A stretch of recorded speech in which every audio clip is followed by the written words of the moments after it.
This is Hannibal here from thehannibaltv.com, and today I have former WCW World Tag Team Champion, former All Japan Pro Wrestling World Tag Team Champion, former WWE Superstar Wrath, Adam Bomb. He was also the Night Stalker at one point.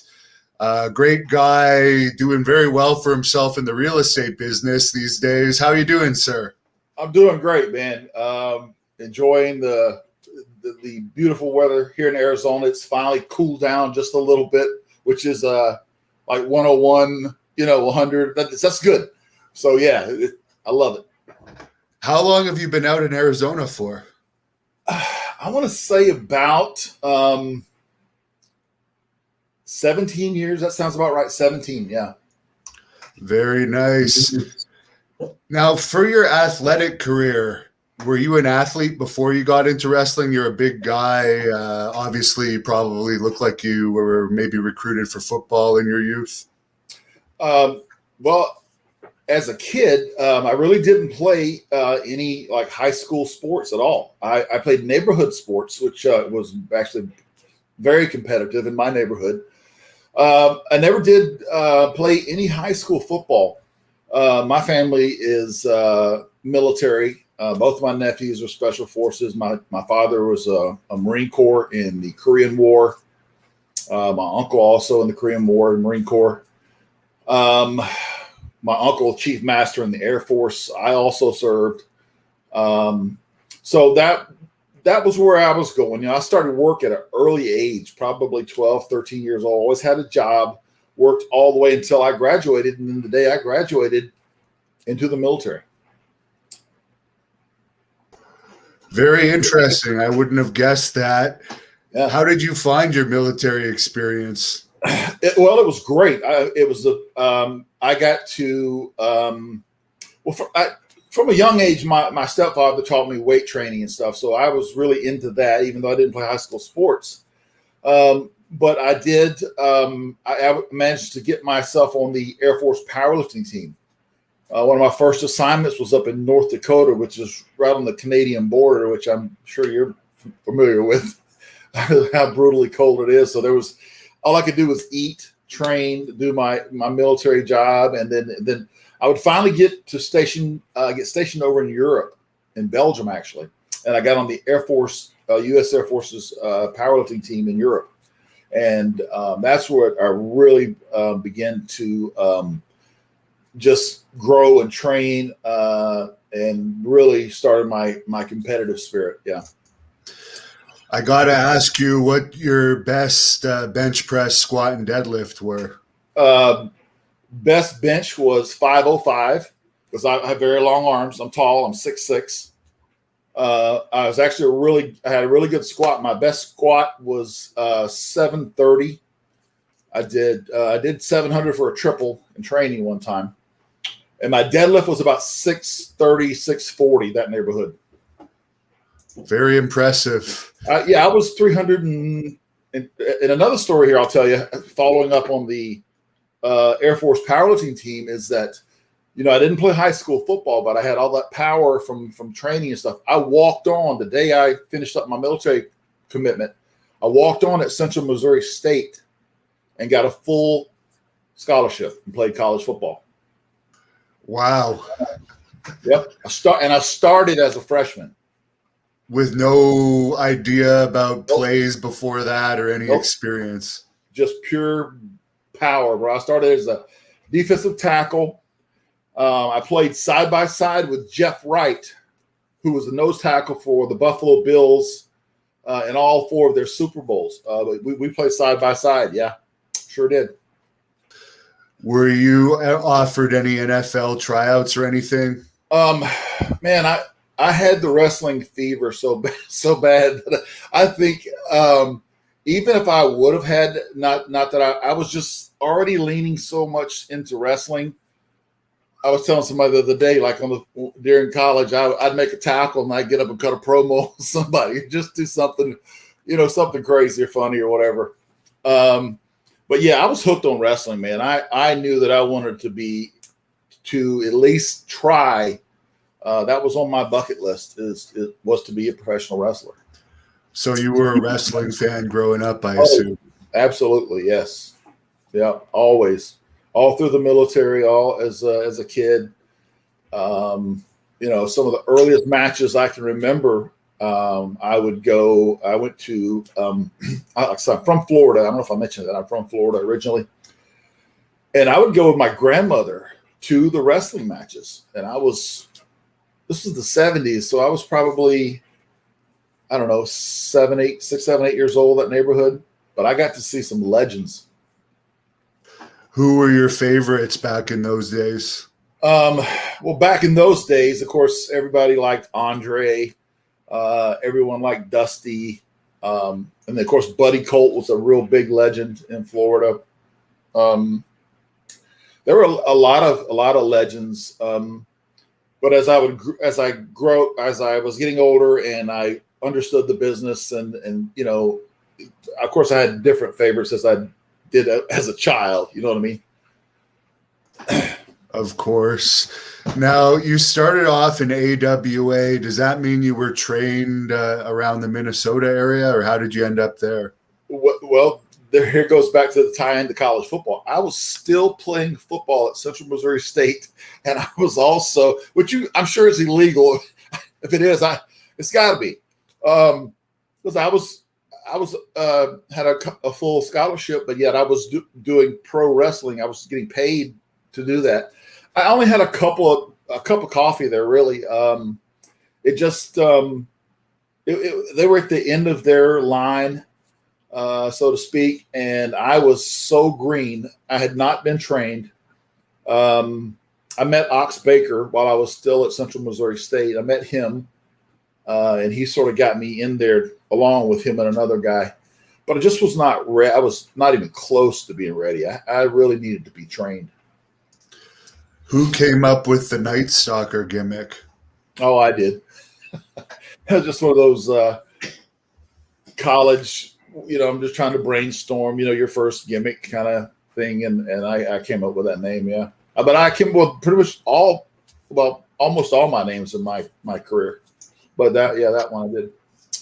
You did feud a little bit with Dale Welks when he was the Trooper, I believe, and in the AWA. Then he went on to become the Patriot. He sadly passed away not too long ago. Any memories of him?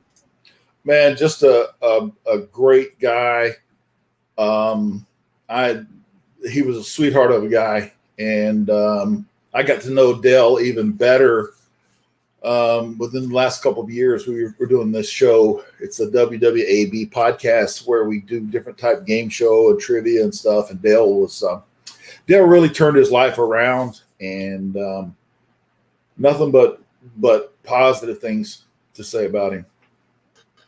Yeah, he seemed like a great guy. What are your thoughts on Tom Brady, like taking his gimmick and pretending as if he was the Patriots? Yeah. I know Tom very well too. Tom and I are friends, and I'm friends with Dale. It was never brought up. I know that Tom did use that gimmick and worked it mostly in the Northeast, from what I remember. I don't really know their whole situation. I can't comment on the details of it, if it was an agreement, not an agreement. I'm not quite sure. Yeah, I always found that a little strange. But you ended up in WCW for a brief run after the AWA. How did you make the jump to there? Was it just the end of the road for AWA, or did somebody from WCW reach out to you? I'll just for the people out there. I've had 2 eye surgeries, so I'm not kayfabing everybody by putting the shades on. That's the reason I'm wearing them, because of the brightness. Okay, yeah, AWA into WCW. Yeah, that was another thing that I was actually, once I graduated, I got in touch with Jody Hamilton, and Jody and Dwayne Bruce. Jody basically on a handshake says, "Hey, you move to Atlanta and I'll train you." And so that's what I did, man. I packed up everything I owned and went to Atlanta in a U-Haul and said, make or break. Was the training under Dwayne, I guess, was known as the Sarge back then. Are you there? Was it as tough as everyone said training with Jody and Dwayne?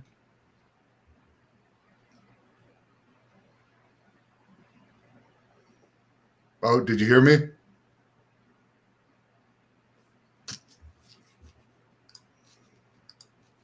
Can you hear me? Oh, we lost him for a second. Putting on the glasses made him disappear. Oh, here he is. You froze for a second there. Oh, sorry. It's okay. I was wondering how the training with Sarge. I don't know if that was before the power plant actually existed, but he was known as the power plant trainer in WCW and being really hard on guys. Oh yeah, he suplexed me out of my boots for like a year at least. But it was an old carpet warehouse, and they had a ring set up, and Jody would be there and oversee everything. And Sergeant Buddy Lee would train us. And it was the same thing, man. 4 or 5 guys would come in and he would run them off sooner or later, by way of either not being able to handle it, not being able to do the squats, being able to do everything he required us to do. It was not easy at all. But I was able to start working my way around a lot of independents and stuff in the Georgia area and the Carolinas, and start slowly learning my craft, So for WCW, were you under contract or were you just doing like independent contractor bookings with them? Correct. Yeah. I was sort of thrown into a couple of things again, still not ready. I think they just did it because I was one of the guys that was around and that they were training. But I was under no obligation to do it. But I felt obligated to do it because I'd been working for Jody, and Jody and Dwayne trained me. So of course I felt that obligation. But I worked throughout the Southeast a lot, all around. I got lucky enough on one show to work with Mr. Wonderful Paul Orndorff, and he was in Smoky Mountain Wrestling, and he put me over to Jim Cornette, and Jim said, "Okay, bring him up. Let me take a look at him."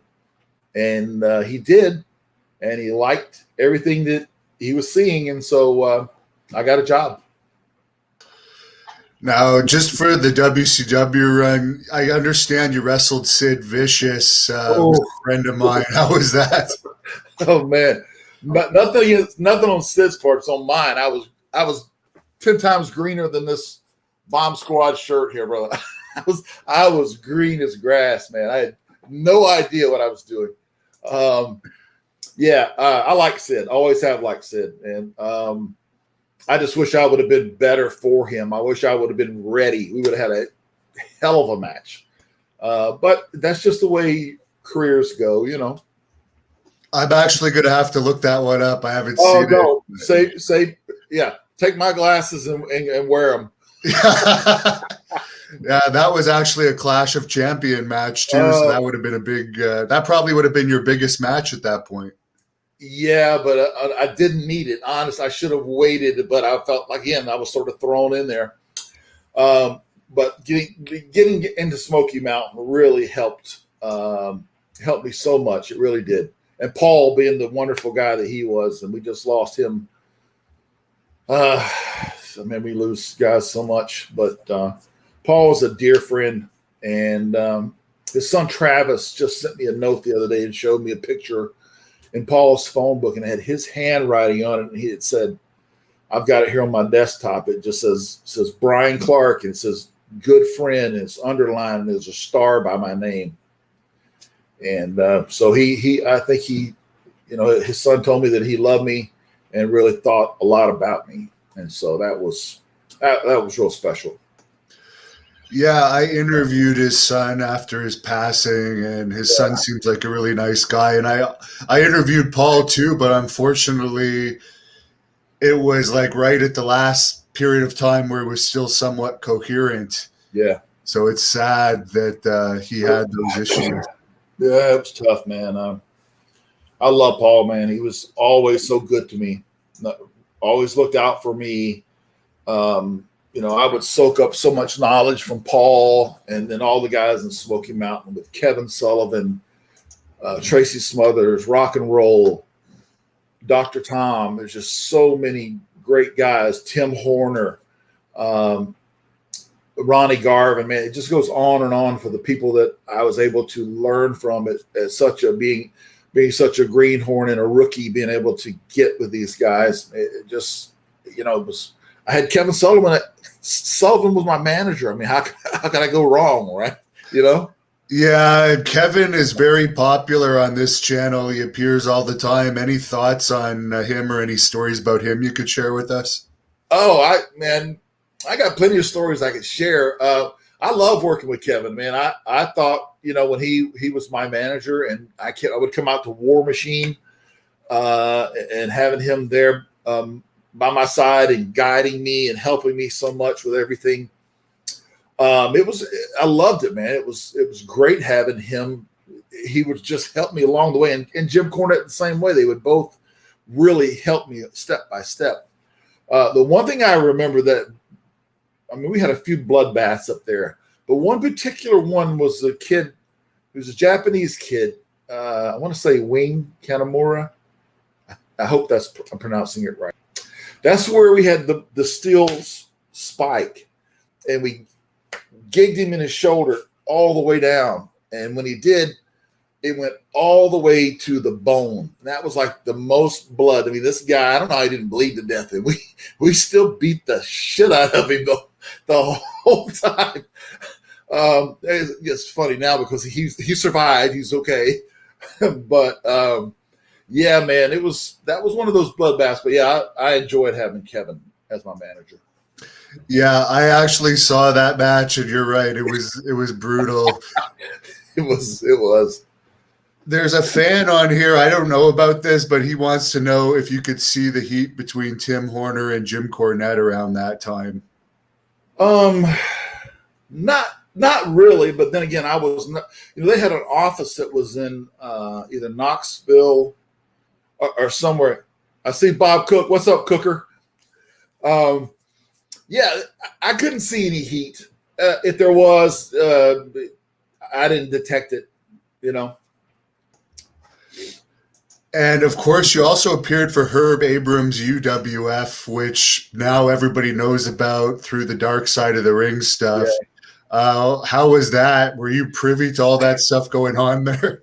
No. And again, Mr. Wonderful, Paul Orndorff, got me on those two shows. I think it was 2 TV tapings in the Carolinas. I don't know what they were planning to do with those tapings, but I remember it was a couple of good matches, and they put it over. But I don't really know. I think they were probably at their end of their run. So you didn't have any experience seeing him doing any of his alleged cokes? No, cowboy boots and running around naked. I must have missed all that. What was the craziest dressing room you were ever part of? Oh man, I would probably think probably some of the European tours of the group of the guys that we were 93, 94, 95 when Vince was trying to stay out of prison for his steroid trial, and they were running us to death. We were doing 290 days plus per year. And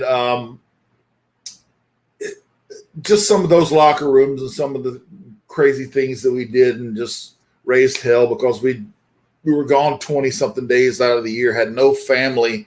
The family we had were the locker room full of guys. I mean, I did 10 trips to Europe in 1 year. If you think about that's impossible, but it is because I did it. Yeah. I'm friends with Carl Willett, and he was around at that time for those European trips. He was telling me the groupies were very good on those trips. Man speaks the truth. So how did you end up getting recruited by WWE? I know they had the working agreement with Smoky Mountain at one point. Was it through Smoky Mountain?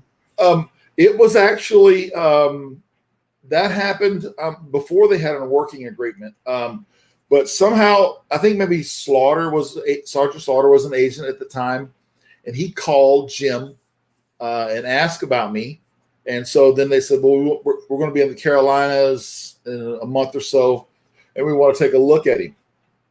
And so they did. So I even asked Jim, I said, are you sure? I mean, I sort of felt like I should stay in Smoky Mountain. First of all, I loved it. Secondly, I didn't know if I was ready. But he said, no, just go do it.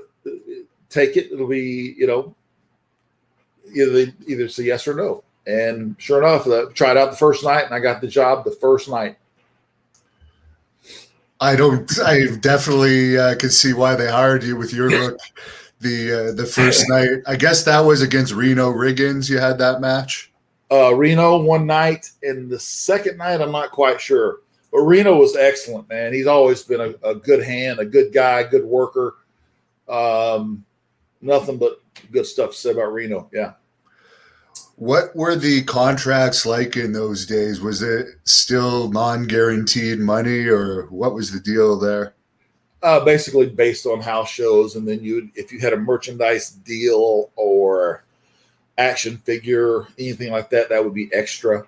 But it was basically based on the house shows, and of course, they were horrible. It was the worst pay I've ever had. People, Carl will tell you, just being one of the people. Duke the Dubster told me too. So I'm not lying. Okay. But I would be gone on the road all those days out of the year, come home and see my paycheck, and my wife's like, and I'm like, what the hell is this? I got an action figure, I got merchandise, I got this. What's going on? It just was not adding up, and it wasn't worth it physically. I had to have a shoulder surgery, elbow surgery. I paid every bit of it myself. They never offered. They never even thought about any of that. Now, you had an underrated gimmick. I was a big fan of yours, and I was also a big fan of Johnny Polo. I may have been the only Johnny Polo fan, but I thought he was a great manager. How did they approach you with that gimmick, and what were your thoughts on it? It happened almost when I did show up there for the first TV tapings, because I don't think they had any plans to put us together until, right away, the last minute, I should say. So yeah, it's hard to say. I didn't know about it, and I'm not sure if he did either.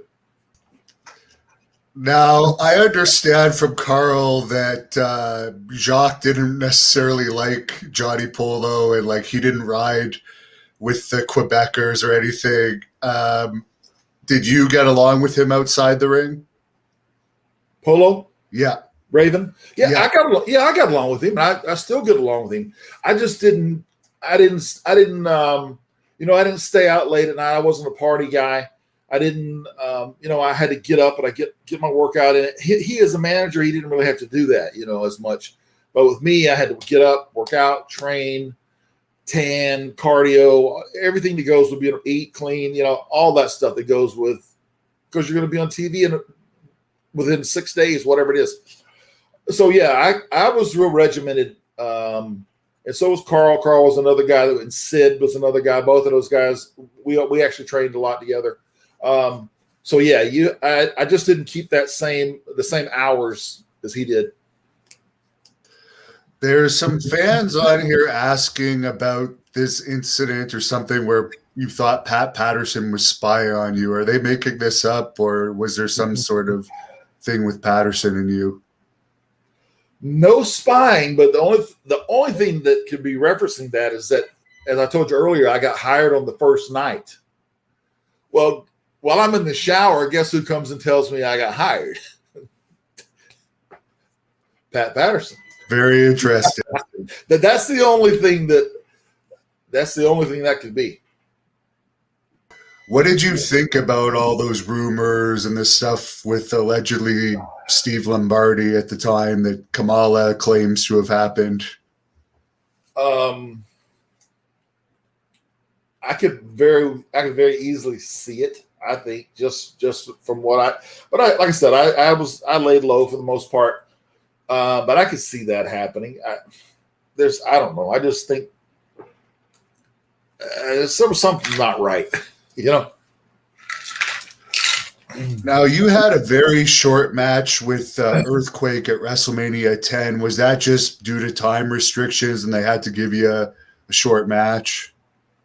Yes, it was because we had worked probably 10 to 12 days in Europe every single night. We had about a 15 to 17-minute match worked out perfectly. And then when we got to the Garden, they decided to. I thought they were just going to leave it off. Honestly, it wouldn't have mattered. I could still get the same payoff. But yeah, that was it was a last minute. Let's give the people something, and so that's what happened. Same payoff, I guess, so it doesn't really matter. Yeah, I think it would have been the same. Honestly, if I would have happened or not, I think it would have been the same. There's a few fans on here mentioning that you were never in a WWE video game, despite being one of the main stars of that era. Do you know any reason for that? I think that I remember going to Chicago Midway and filming for an entire week. So yeah, that is true. The person that mentioned that, I think I was about to leave at that time. The game was about to come out, so I think that's why they pulled me. So that's probably what that's in reference to. What is your best memory from that time in WWE? Probably the European tours, man, because the house shows were so bad in the States. We just were selling out every night. We would be in Tel Aviv. We would be in Portugal, Italy, all over Europe, all over Germany, UK, Scotland, Ireland. And it would sell out every night, man. It was just so fun and easy to work in that crowd and that atmosphere. I mean, how could you not get up for that? There's a fan on here wondering if you ever lost your contact lenses in the ring. That had to have been a pain wearing those contact lenses. One time, Tatanka knocked one out one night. They actually, believe it or not, the contacts, that was my suggestion. And they said, okay. So they flew me into New York and we went to Manhattan, and a guy made them special because they're prescriptive lenses, just like these are prescriptive lenses. And so they were made for my vision. And so I could see very well with them, believe it or not. Was that Tatanka being sloppy? Because I've wrestled him a few times, and those chops can be all over the place. Well, I think that I want to say he came off the top rope with the chop across the head, and somehow something happened, and he was knocked out. I don't know if I ever found the damn thing or not. I cannot remember. I had a few pair of them, but that was the only time, considering all the crazy bumps I was on off the top and everything, and the slingshot elbows, all that stuff. I mean, I'm surprised that they didn't come out more. How was your experience working with Harvey Whippleman? Uneventful. I don't know how else to put it. I just didn't know. I didn't see either manager being the right fit for me.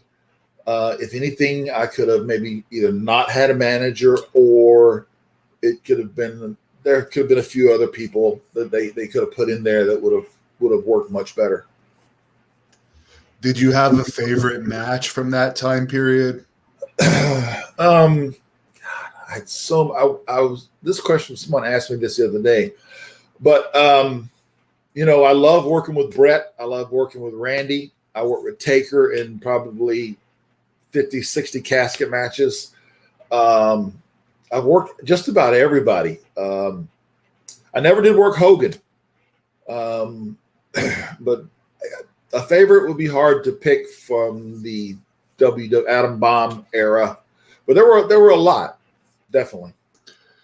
I guess you were probably around Hogan more in WCW than WWE, but what was your experience like around him? It was we got along fine. Always communicated well. Never any problems. Yeah, I got along with him fine.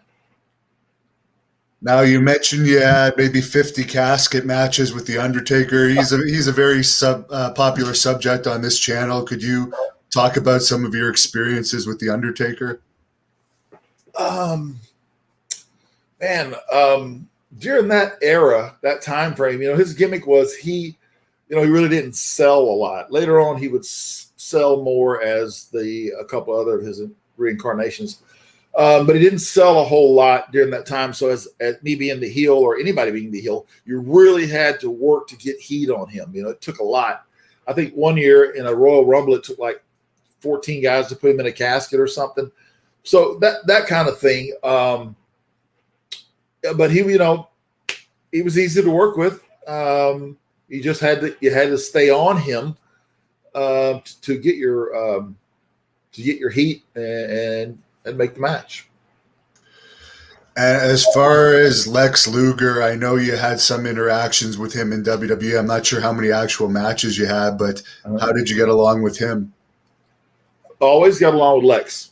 I got along with him as the Lex Express, when he was working with Vince.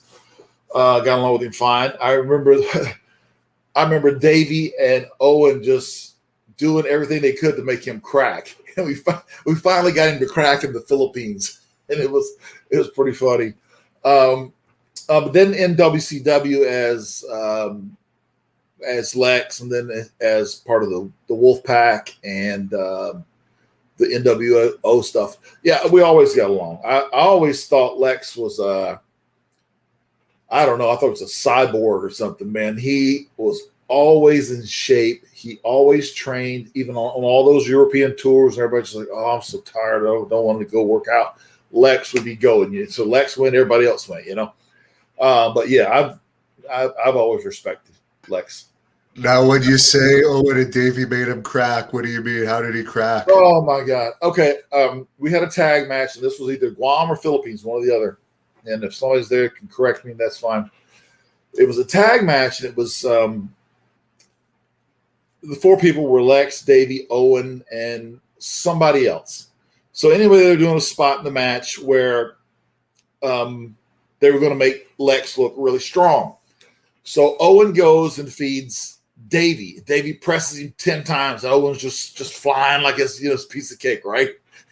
And so then it's Lex's turn to do the same thing. And Owen gets up there and starts squirming around and moving around. And so Lex can't even put one or two times he's got to dump him. So it made Davey look like Superman. It made Lex look really bad. Just, typical, right? There's a few fans that have asked on here, did Owen Hart ever rib you? Oh, yeah. Absolutely, man. We would have a match, and he would start on time. I had him in a headlock takeover and a hold or something. And he would start unlacing my shoes while we're doing it, while he's down there supposed to be selling. And hell, by the end of the match, my shoes are untied. My boots are untied. I'm just like, oh my God. It's always something, But it was harmless, but it was still funny, There's a few fans on here that want to know about your experience with Ludwig Borga, who you replaced in that match versus Earthquake, but he was a bit of a controversial character as well. Yeah, I did a few tours with him. Some shows in the States, and then some. He wasn't around a real long time. I did, so like I said, some shows with him. I never did work with him. But yeah, he was a character. I'm not quite sure how to explain him. Very different, I guess I would say. Maybe you could confirm this story. I don't know if you were there, but you've said you were on most of the European trips. Carl told me a story that apparently there was a food fight one day, I guess in the catering at the European tour, and I guess the Steiners had been picking on Dink or something, and Jacques threw an apple at one of the Steiners, and it just missed them, but it hit a pole right above one of their heads and exploded. And there was big heat between the Quebecers and the Steiners. Do you remember any of that? I know there was heat between those two teams. Absolutely. I don't know if the Steiners were just taking liberties and ribbon Dink, but I'm sure that's what it all had to do with Rick and Scott, because Rick and Scott hated being there. They hated those payoffs. They were miserable. They wanted to get out of there and go back and get Ted Turner money, which I did too. So yeah, I understand. Yeah, that reminds me. Scott was another guy that told me that they were like losing money on some of those tours. Yes, absolutely. Absolutely. That's 100% shoot. How was your experience with Vince McMahon overall? So at times. Like for example, when I got there and after they turned me face, real uneventful, but they did. And so the gimmick itself, Adam Bomb, I mean, just this is some of my stuff here, but the gimmick screams merchandise. I mean, it just jumps off the page at you. And I've got so much stuff that I got going on. But back then, there's a few of the things.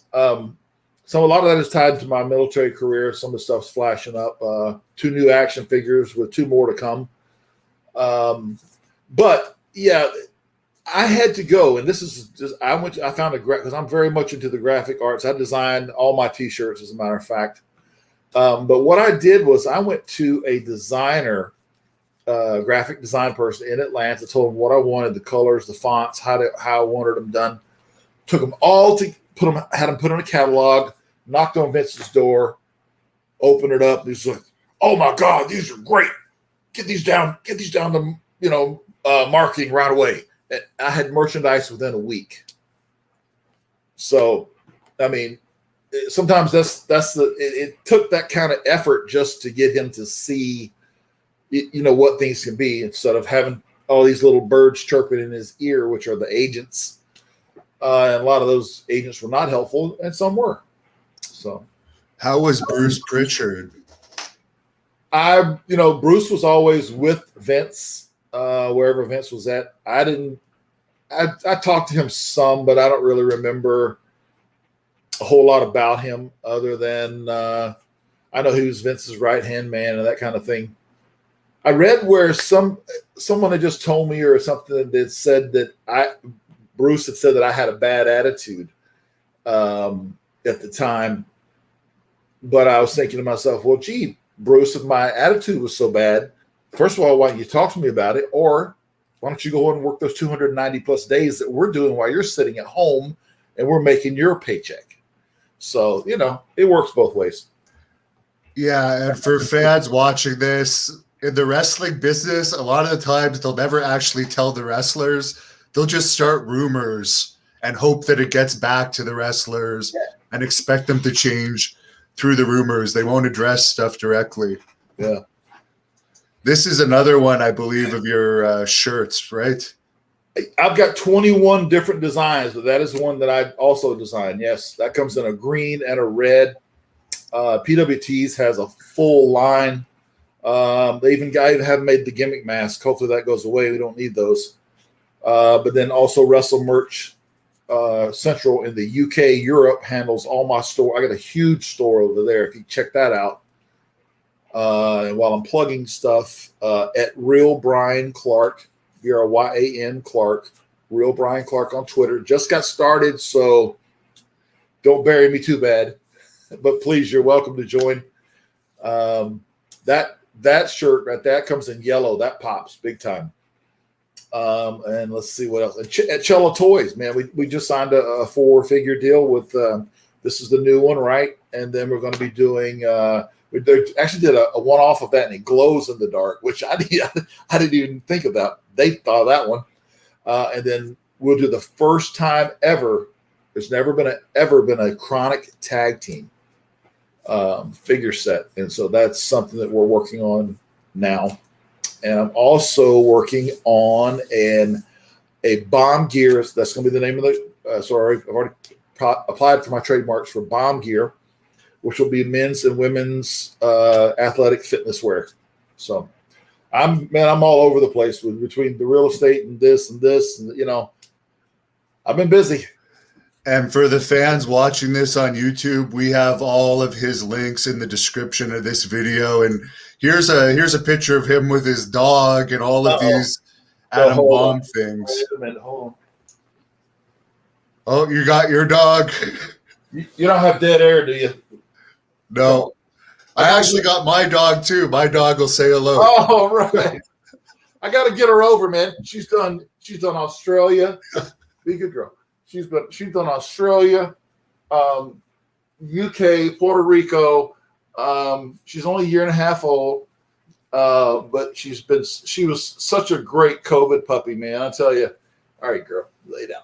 She was so good to have during that, that whole ordeal, And here's one of your Chronic shirts as well. So again, fans, you can look at it in the description. Before I get to WCW, sure. We can address this because I don't want to forget it. Okay. You had some false charges against you about a year or two ago. Yeah. And here's some of the documents saying that you've been cleared. Fans could always enlarge this, but your charges had been dismissed. And speaking of COVID, one of the things delaying it was COVID, which, as everyone knows, that's delayed the legal system. So yeah. I don't know if you wanted to address that. No, I'll be happy to, man. It was very stressful. I had some ludicrous charges against me just because a friend of a friend decided to throw my name in the hat and try to bring me down with some of their issues that they had going on. Very disappointed in the whole legal system of having to wait almost 2 years to get, as the paperwork shows, they're totally vindicated. And I was caught in the whole COVID mess with it. It was miserable, but it also it taught me a few things, man. It really, this is an absolute truth. It taught me how just to sort of reinvent and during that COVID time and during that time. I was never arrested. I was detained. Every single charge was dropped by the prosecution, which means they had absolutely nothing other than hearsay and a person's anger against a friend of mine. But the one thing that did come out of it is that I have had, through my career, I've had 10 plus surgeries. Now, when I say 10 plus, I know there's more than that. And through those 10 surgeries, a few were during my career, but most came after I retired. After we won the All Japan belts in 2003 or 2004, I retired, and they just started piling up, man. I had my neck surgery, I had my back, I had my shoulder, I had my left knee replaced. But I still train every day. I will not miss workouts, no days off. But what happened was, and this is sad, and I'll tell you, I became dependent on opiates. At first I thought, okay, I had a surgery. I need to take a pill. Then it got to be where, okay, I'm taking the pill. Now I'm taking a pill around the clock all day long. And it was like that for 2 or 3 years. And I just said, my wife is a director of nursing. And I didn't need it. I didn't take anyone's help. I didn't go somebody's program sponsored this Vince's program. I did it myself. I just said, you know what? And I went cold turkey, if you can believe that. I went cold turkey. And I was very sick for like 2 weeks. And I don't advise that. And I'm not preaching. I'm not getting up on a soapbox here because it's hard, but you can do it. I just want people to know that, man, it's just an amazingly beautiful thing to have crystal clear thoughts and not have any kind of medication in your system. I hope that answered the question. One thing I will give you is you had one of the best mug shots I've ever seen for those false accusations. That was the worst, man. Oh, that was horrible. But you know what? When it happened, I was just like, okay, I'll just shave my beard and no big deal, once it was out, it was out. There was no taking it back. But if you notice now that everything is dropped by the prosecution, which means there was absolutely total ludicrous, like I said. But only 2 or 3 sites cover it. Yahoo News a little bit, but nothing like the initial. That's just not. It just seems so unfair. But it's all rear view mirror, man. I'm just like I said. The good that came out of it was that I'll never take another pain pill in my life. The hardest thing I take now is an Advil. People say, well, how do you do it? That's real simple. 5 a.m. I'm up in the hot tub. By 7 a.m. I'm at the gym. I come home, I use ice packs, and the rest is ibuprofen and stretching and sauna. I use all those things every day. Somebody tells you have to have a pill. No, you don't. You don't have to have it. I'm living proof. Now, I know weed is obviously legal here in Canada. I know it is in Arizona. What are your thoughts on that? And that's another thing. I don't like smoke. And I know our gimmick was chronic. 419 got a minute, will high times your ass and all that stuff. But Brian wasn't a smoker, and I'm not a smoker. I got nothing against it. There's a weed store 2 miles from here. I just don't like smoke. So I guess I'm out on that loop, There's a fan on here asking about something I've never heard of. How was your WWE dark match with you and Chris Benoit? Good. I liked it. Sure did. Yeah. He worked, I think he worked me one night and somebody else. I don't know who else he worked. But yeah, man, we beat the crap out of each other. I like it. I've always worked stiff. Always have. I don't know if that's that collegiate football or the powerlifting background or what, man. But, I love working with Ming and Barbarian, and I like that style, man. That's just me. Speaking of Ming, he's extremely popular on this channel as well. Any stories about him? Oh, man. I just got to see him not too long ago. Love him to death, man. Him and Barb. We had some great matches with Wrath and Mortis, and then again, big Halloween Havoc match in the MGM Grand with Ming versus Wrath. I got him up. All the boys in the back were like, "There's no way you can put this guy in a meltdown. He's 320." I said, "Okay." I didn't say anything. I was okay. And sure enough, bam, 320, and I got him in it. But yeah, man, he's a great guy. He's awesome. I love the way he works. Like his style, everything about him, man. Good guy. Do you believe all of the stories about him and his legendary toughness as far as Ming? I'm not going to find out. Yeah. No, hey, I mean, like I said, I was in the ring with him a lot. I know his power. And that's not it's not pushing my power aside or anything, but to put him over. But it's the fact he's a very physical, tough guy. And when he chopped you, you knew it. And just those things, certain things about him, you could just tell the power is there he could really, he could hurt you, I think, if he really wanted to. I was just lucky enough, one of those people that he would let me, we could go at it and work snug and have good matches. There's a fan on here that wants to know whose idea was it for you to carry the axe as a Night Stalker? I'm going to have to take credit for that. that was mine. I know it wasn't the best idea, but hey, so that's what you do when you start out. You learn. Did you have any experiences with the Clique when you were in WWE? It was a little bit before they went into full power. A little bit, on and off. It varied, just depending on, we were running 2 shows back then. Sometimes we would run 2 different tours in Europe and 2 different shows in the States. And even, I remember main eventing Taker in a casket match at a high school. That's how much Vince was trying to keep himself out of prison and work the hell out of us. Yeah, I mean, there were times that there were different situations where they definitely had Vince's ear on a lot of things. Now, the Canyon Dark Side of the Ring is coming out this week, I believe.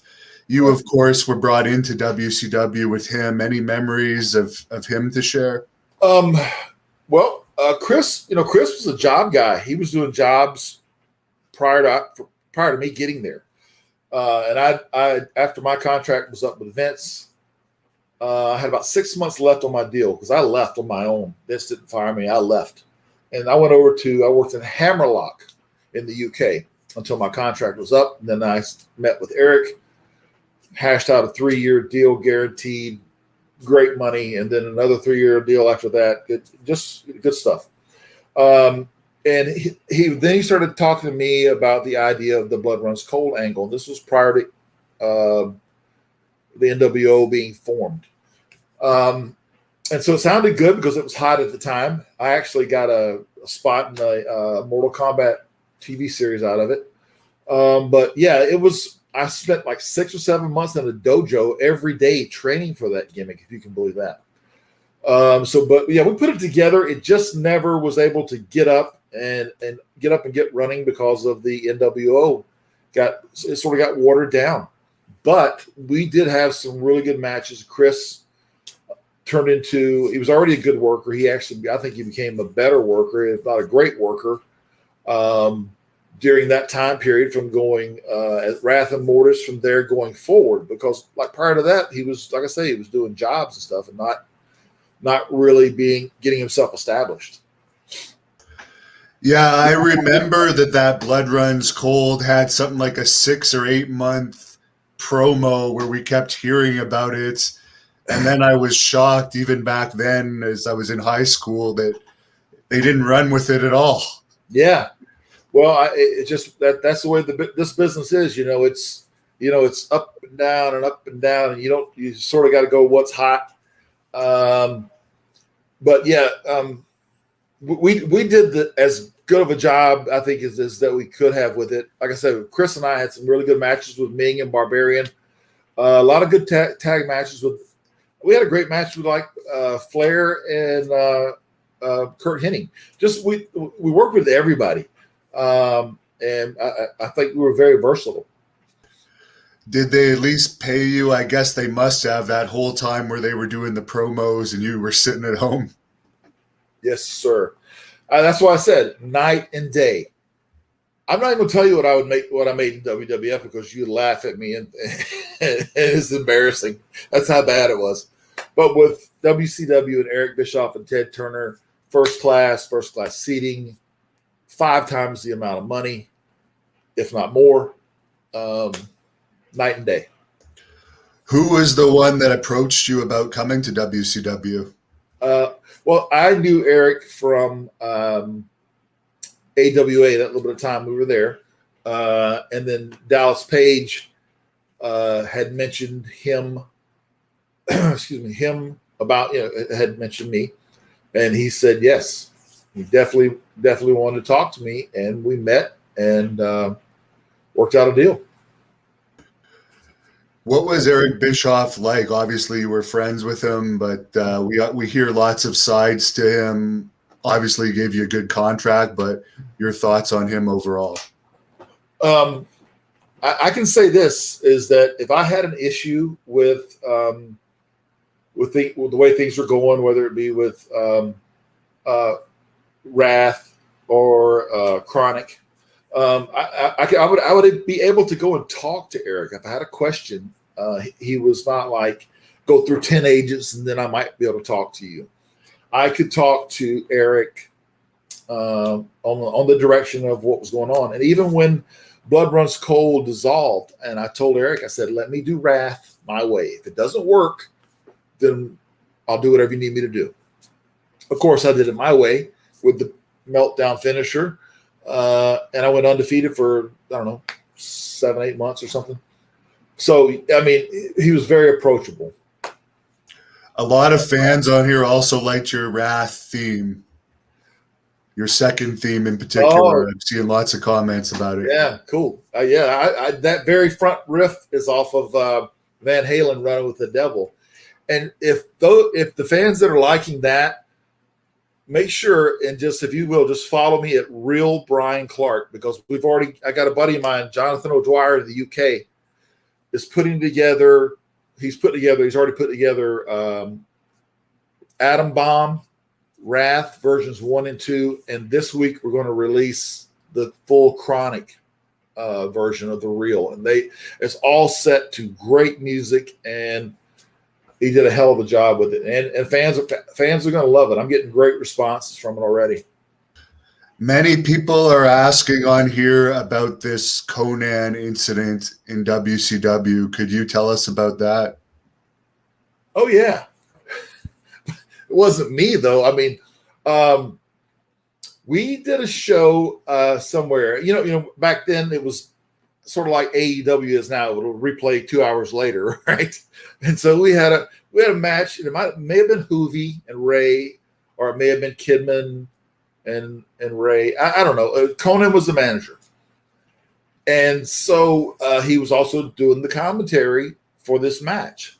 And so, you know, we did our match, getting ready to leave. We're going down the road to the next town, and Brian calls home, and his wife tells him the shit that Conan has been saying about him on the air. Man, it took everything I could do to plead and beg Brian not to go back to the arena and just lay him out, bro. Because Brian was a big time boxer, man. And I was just like, man, if you do it, you're gonna really screw us up. Please, Brian. You know, I was begging him not to go, and he let it slide. And that's a shoot. So I've only ever heard positive stories about Brian. You guys were one of the top tag teams in WCW.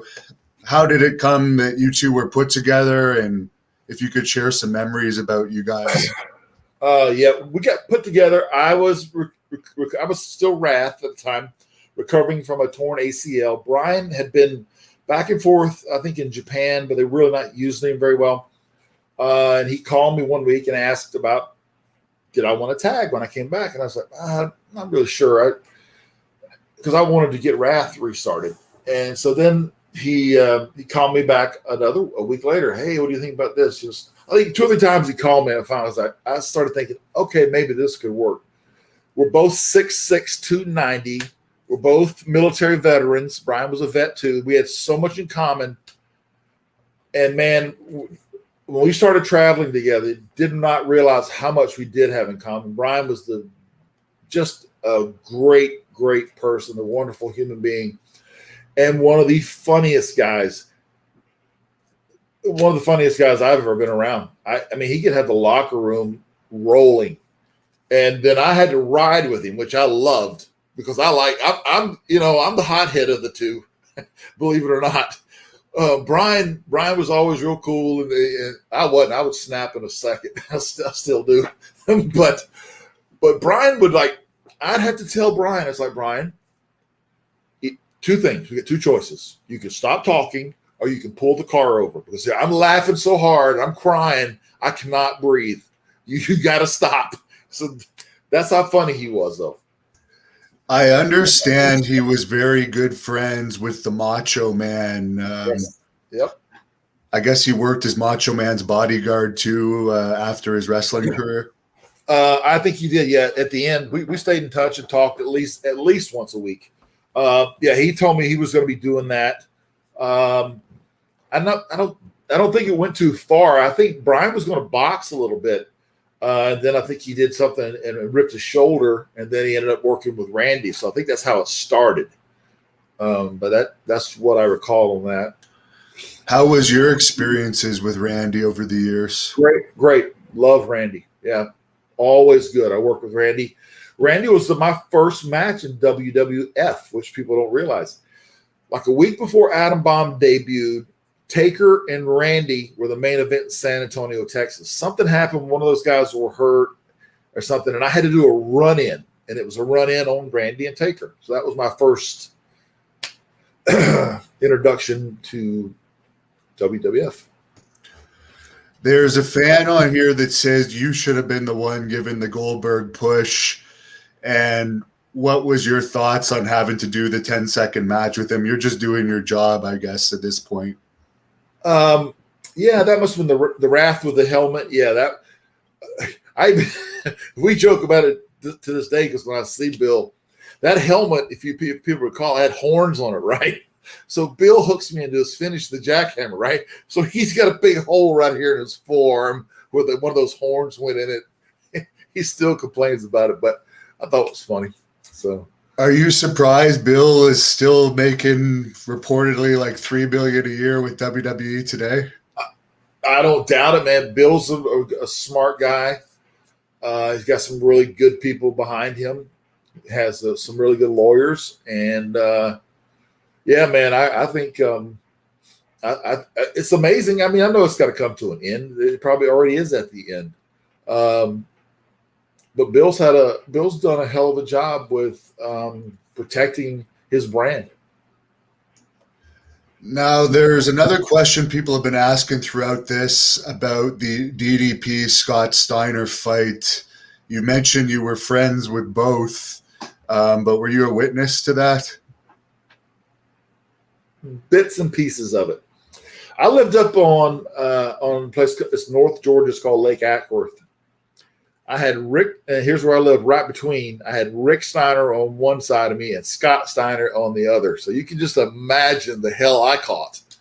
But we used to race jet skis all around the lakes and stuff. And but yeah, both good. I love both of those guys. They were my neighbors and friends. That particular that fight happened in Roanoke, Virginia. I think it's sort of a bunch of people jumped in before it really got started, but the probably good thing it didn't get started, if you know what I mean. Yeah. I understand. Well, Scott even straight up told me he was trying to take his eye out. He could have taken just about anything he wanted, really. You know? Now, as far as I guess you were injured during the period of time WCW was sold to WWE. What was your whole thoughts on that? Because you were you were still one of the top teams in WCW at that time. We really didn't know what to think. I was out with a concussion. I got Animal caught me with a chair and laced up the top of my head with 30 staples. So I was out for, I don't know, however long it was, a month or so, but maybe less. Actually, no, I did a TV taping the next day, and then I took some time off. So, and Brian had an appendicitis, so we were both not at that show. Yeah, we were like, oh, this is not good, not good for us. I told Brian right there on the spot, I said, we got to go to Japan. That's where we need to go. That's where I felt we needed to go anyway. Once the company was about to close or whatever. And so, yeah, we ended up, because Brian was friends with Taker at the time. I'm sure they're still friends, but my point being is that they decided to bring us in. And again, I kept telling Brian, I said, man, I think we need to go to Japan. And he said, okay, well, all right, we will, but let's do this first. And it just was not a good thing. And I knew it. And Brian even knew it when we got there, because they put us with Steven Richards. And Brian, I remember Brian to this day looking at me and telling me, like, this is not good. It was nothing against Steven Richards, because he's a great guy. I know him, and sweetheart of a guy, but it didn't fit with our gimmick, is what I'm trying to say. And of course, we had no time to go and work, because we had been off. We didn't have any time. We're weight trained, body shape and conditioning wise, in shape, but not in shape ring wise. And there's a big difference, as you know. And so when we got there, they sort of rushed it together, which I didn't understand that either. I said, why don't we go on the road for 2 or 3 weeks and get this thing right? They go, oh, no, we're going straight to the pay-per-view with it. Well, they did. And if you go back and look at the match, Kane has a huge staph infection on his elbow. Taker had a blown out shoulder. I was still dealing with my neck issues, and I think Brian may have had some back issues. So we were all banged up, but yet they still wanted to go and rush a pay-per-view. So I guess did you ever hold animosity towards WWE for that? Because it's surprising that they didn't continue with you guys, because you could have easily gotten over at that time. Yeah, we really could have, but you know what? It was right there when 9/11 happened. Just reliving that just a few days, a week or so ago, just thinking about it, and it's like, man, I didn't want to. I didn't feel good about working after 9/11 for a while. We had just did TV in San Antonio. We're about to fly out that morning from Houston, and I did nothing felt right to me for a long time. So I think it was for the best. We took some time to regroup and go. We would actually go to All Japan and win the All Japan titles. And I guess your last match was in All Japan against Goldberg and the Great Muta, which is pretty cool. A pretty big match to close your career off with. And you know, I tell people, they were like, I said that was the pinnacle, and they were like, well, I said, well, one is that my biggest top three, one of my top three favorite wrestlers of all time, Stan the Man Hansen, presented me with the All Japan titles. Me and Brian, he was there on a diplomatic type tour, and he presented us with the straps. Man, I just like, and we're sold out in Osaka to the rafters. Man, it doesn't get any better than that. Were you around for that incident with Goldberg and Jericho in WCW? I'm sure I was. I just do not remember a whole lot about it. Yeah. You know, I don't remember much about it. I know they had an altercation, but I don't know all the details.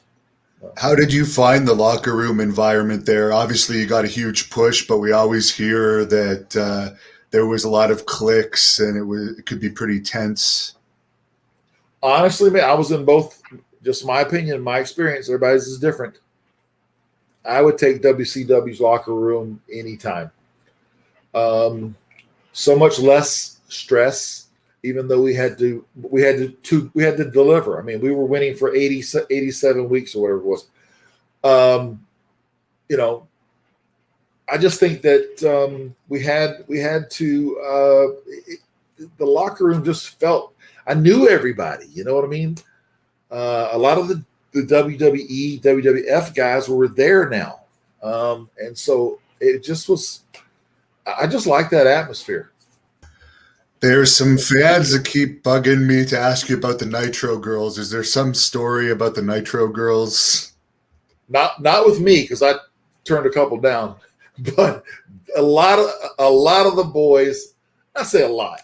Definitely a few of the boys that you all know. I'm not going to say names, but yeah, absolutely. Did my coffee's completely watered down. Yeah.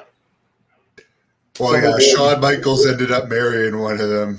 Yeah, there you go. So, last fan question I'll ask here. I think we're going to have you on one day for just fan question one, because you had tons of fan questions. Oh, that's a good thing, man. Yeah. Yeah.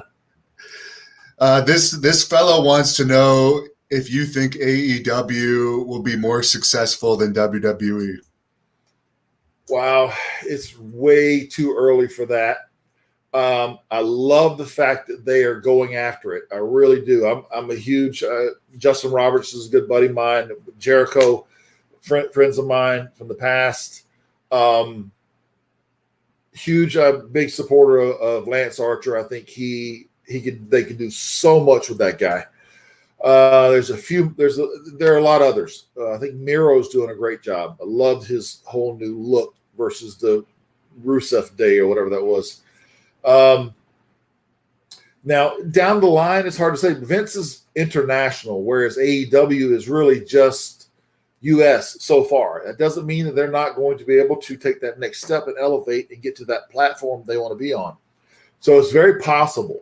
But again, it's still too early to tell. But they're definitely headed in the right direction.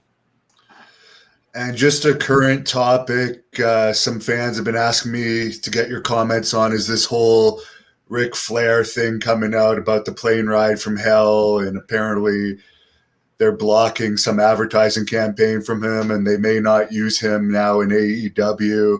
Do you think it's over for Flair, or is this just going to be something that's going to blow over? I mean, this is based on 20 years ago. I don't know what happened. I did watch the show, that the series. I don't know, man. Hopefully it blows over, but I thought there was a settlement or something. I'm not quite sure what. Not sure what they're looking for. Yeah, usually in cases where there's settlements, there's non-disclosure agreements, so it's strange I don't that. know. Yeah, I don't know all the details other than what I watched along with everybody else. I'm glad I was not on that flight. Yeah. Well, you've never had that reputation as being any type of troublemaker. No, man. I try to, like I said, I'm a veteran man. I come from a veteran family and respect, and I treat people the way that they want to be treated. I want to be treated, and that's just the way life rolls, man. But And final question for today is your thoughts on the Ultimate Warrior. Oh, man, as a kid, or growing up, actually, I said as a kid, I think I was probably in college, maybe.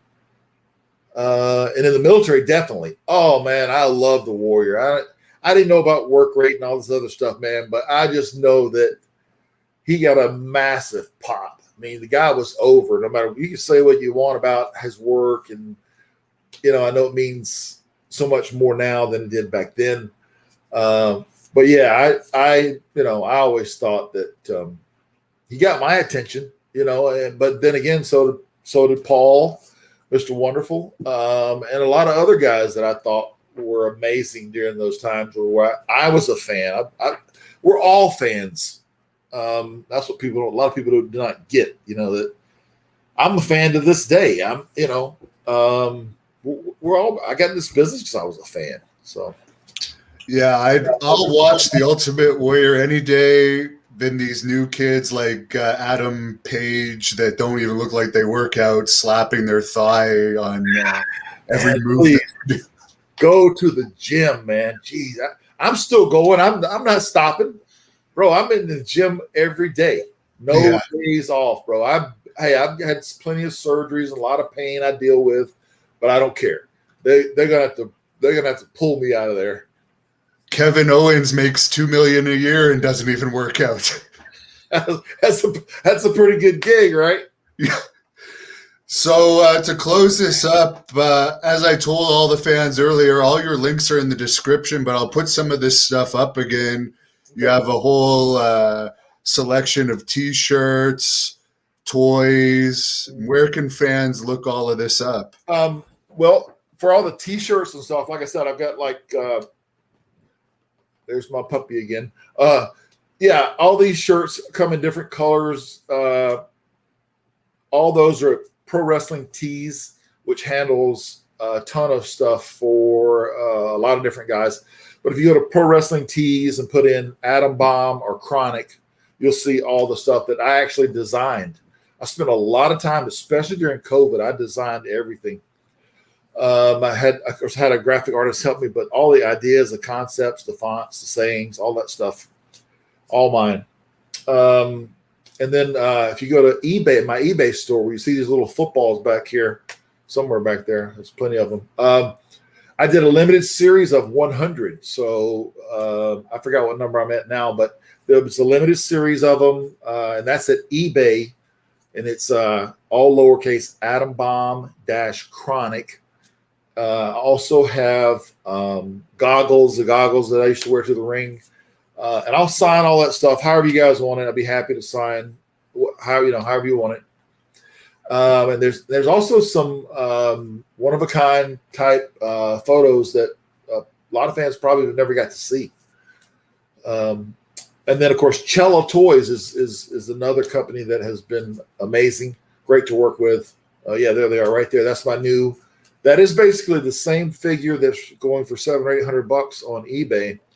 But the difference is this one has the actual gloves on it for those people that are into the figures. This one has gloves. The original did not. This has removable goggles. The original did not. and that is the 93 Survivor Series gear that I'm wearing right there. Yeah, I do remember as a kid, I wanted your figure, and your figure was one of the hardest ones to find, and I don't think I ever found it. And it's still the hardest. That's why these Cella did this one. They made it like the original, but they made it better. And I'm not just saying that because it's mine, because there's a limited number on those also. But with the goggles that come off and the glove, it's just so much. The detail is so much better. Well, it's been great talking to you. I'm sure we'll have to do a part 2 at some point, because we only scratched the surface and you have some great stories.